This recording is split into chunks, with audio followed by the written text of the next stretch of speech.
Hello বন্ধুরা, তোমরা যারা ছাদে গাছ লাগাও তারা জানো গাছ লাগাতে কতটা ভালো লাগে। তো আমিও কিছু চেষ্টা করছি কিছু কিছু গাছ লাগানো। তো গাছ লাগাতে কিন্তু খুবই ভালো লাগছে। আর একটা বালতির মধ্যে দেখো কুমড়ো গাছ হয়েছে। এর আগেও কিছু কুমড়ো চারা কিন্তু আমি বস্তার মধ্যে বসিয়েছিলাম।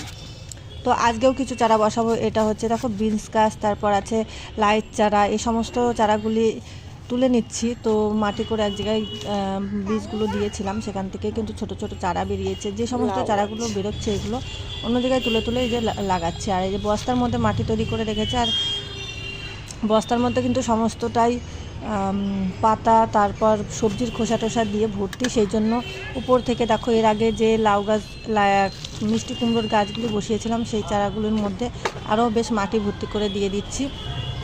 আর এখানে এই যে আলু গাছের মধ্যেও গোড়াগুলো বেশ ভালোভাবে একটু খুঁচিয়ে মাটি দিয়ে দিচ্ছি। তো বন্ধুরা দেখো, এরপরে যদি এখান থেকে আলু হয় তো তোমাদের সঙ্গে সেটাও শেয়ার করবো। তো আজকে এইটুকুই, দেখাবো অন্য ভিডিওতে অন্য কোনো সময়ে। আজকে টাটা।